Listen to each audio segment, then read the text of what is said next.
Salam sejahtera kepada Dr. Dayang. Kumpulan kami akan membentangkan soalan esei yang bertajuk Nilaikan Idealisme Pemikiran Muhammad Al-Sanusi berkaitan pengislahan masyarakat Islam di Afrika Utara. Untuk pengenalan, pada abad ke-19, dunia Islam mengalami kemerosotan dari aspek politik, ekonomi, sosial, dan intelektual. Masyarakat Islam di Afrika Utara turut berhadapan dengan penjajahan Barat, amalan khurafat, bid'ah dan fanatik mazhab serta kejumudan pemikiran. Keadaan ini mendorong kemunculan gerakan tajdid dan islah bagi mengembalikan umat Islam kepada ajaran Al-Quran dan Al-Sunnah.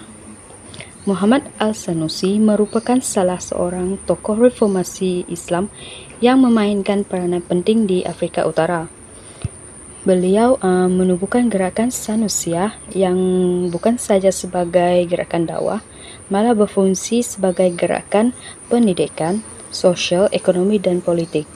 Melalui penubuhan jaringan Zawiyah, beliau berjaya menyatukan masyarakat Islam serta memperkukuhkan pegangan agama mereka.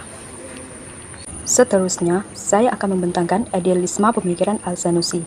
Untuk isi yang pertama adalah idealisme pemurnian akidah, di mana Muhammad Al-Sanusi percaya bahawa kemunduran umat Islam berpunca daripada penyelewengan akidah seperti khurafat, bid'ah dan taklid buta. Oleh itu, beliau menyuruh masyarakat supaya kembali kepada Al-Quran dan Al-Sunnah sebagai sumber utama ajaran Islam. Seterusnya, beliau juga menolak amalan tasawuf yang melampau serta menjadikan pendidikan agama melalui institusi Zawiyah sebagai medium untuk memperkukuhkan akidah dan akhlak masyarakat. Untuk isi yang kedua adalah idealisme pendidikan dan penyebaran ilmu Islam. Muhammad Al-Sanusi menganggap pendidikan sebagai asas kebangkitan umat Islam. Beliau membina rangkaian Zawiyah yang berfungsi sebagai pusat pendidikan, dakwah, ekonomi, dan perpaduan masyarakat. Di dalam Zawiyah, masyarakat diajar ilmu tauhid, fikah, hadis, tafsir, dan akhlak. Pendidikan ini berjaya melahirkan masyarakat yang berilmu, berdisiplin, serta mempunyai kesedaran agama yang tinggi. Isi yang ketiga adalah idealisme perpaduan umat Islam. Beliau berpendapat bahawa perpecahan antara suku dan kabilah menjadi punca kelemahan umat Islam. Oleh itu, beliau menekankan konsep ukhuwah Islamiyah bagi menyatukan masyarakat tanpa mengira suku atau bangsa. Melalui gerakan Sanusiyah, masyarakat berjaya disatukan dan lebih bersedia menghadapi ancaman penjajahan Barat. Untuk isi yang keempat adalah idealisme ekonomi dan pembangunan masyarakat. Beliau menggalakkan masyarakat terlibat dalam pertanian, penternakan, dan perdagangan supaya dapat berdikari tanpa bergantung kepada kuasa kolonial.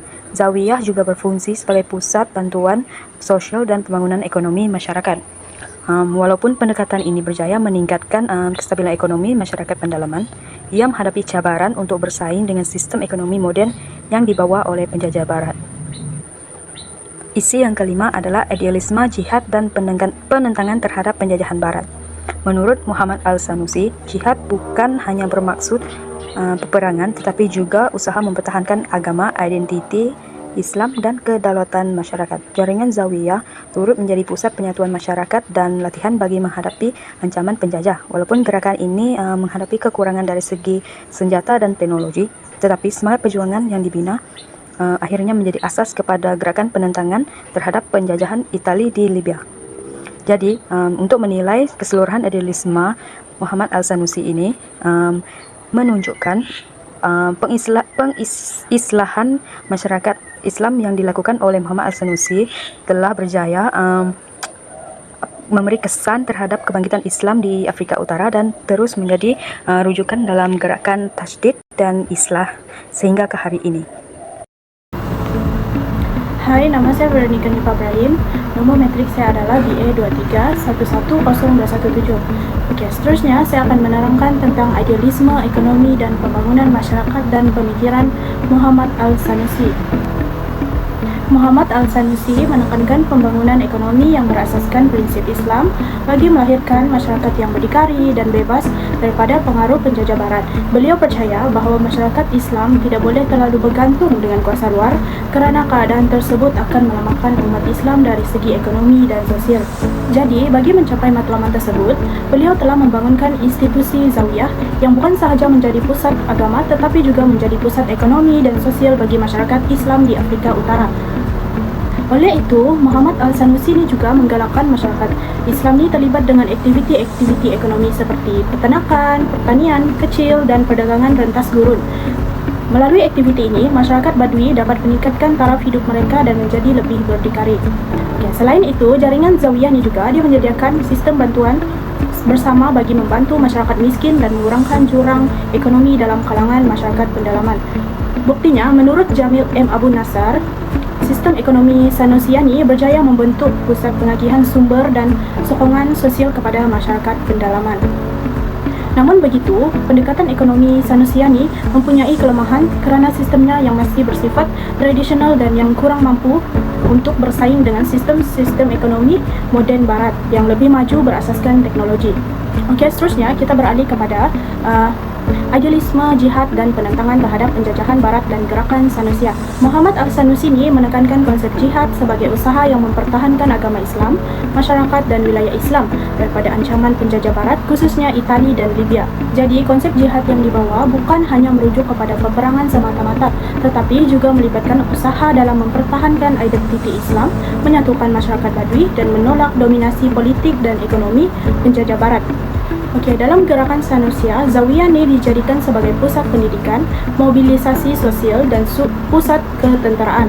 Hal ini telah membantu menyatukan suku-suku Badui di bawah satu kepimpinan agama bagi menentang penjajah Itali. Oleh itu, gerakan ini kemudiannya berkembang menjadi gerakan bersenjata ketika Perang Dunia Pertama yang memainkan peranan penting dalam perjuangan penjajahan Itali di Libya.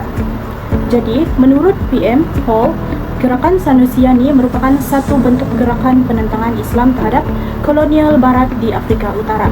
Jadi, walau bagaimanapun, gerakan ini mempunyai kelemahan dan kekurangan teknologi dalam aspek ketenteraan moden, senjata dan sumber ekonomi juga dibandingkan dengan kuasa-kuasa barat yang lebih maju. Seterusnya, kita beralih kepada kelemahan idealisme pengislahan Muhammad Al-Sanusi. Walaupun idealisme Muhammad Al-Sanusi ini mempunyai banyak kesan positif, gerakan ini juga mempunyai beberapa kelemahan. Antara kelemahan yang utama bagi gerakan Sanusia adalah terlalu bergantung kepada kewibawaan dan karisma pemimpin. Ini kerana sistem gerakan banyak dikendalikan oleh para syekh melalui jaringan Zawiyah. Apabila pemimpin tersebut lemah atau mendapat tekanan politik, jadi pengaruh gerakan tersebut akan merosot. Selain itu, gerakan ini juga lebih tertumpu kepada masyarakat Badui dan kawasan-kawasan pendalaman berbanding dengan masyarakat bandar. Oleh sebab itu, pengaruh Sanusiani kurang berkembang di bandar-bandar utama seperti Benghazi dan Tripoli yang lebih moden dan terdedah dengan pengaruh barat. Di samping itu, pendekatan tradisional ni yang digunakan oleh gerakan Sanusia menyebabkan mereka sukar untuk menyesuaikan diri dengan perkembangan teknologi moden, sistem pendidikan yang sekuler dan pendidikan barat yang lebih sistematik. Jadi, kesannya gerakan ini menjadi kurang berkembang dan kurang berjaya dalam institusi moden yang mampu bersaing dengan kuasa kolonial barat. Sebagai kesimpulannya, Muhammad Al-Sanusi merupakan salah satu tokoh reformasi Islam yang paling penting di Afrika Utara. Beliau menekankan pembaharuan Islam yang berasaskan Al-Quran dan Al-Sunnah yang memberikan fokus kepada pendidikan, perpaduan umat Islam dan pembinaan akhlak masyarakat. Jadi, melalui penubuhan Zawiyah, gerakan Sanusiani berjaya membentuk jaringan pendidikan, ekonomi dan sosial yang membantu meningkatkan kesedaran agama masyarakat Islam di kawasan pendalaman Afrika Utara.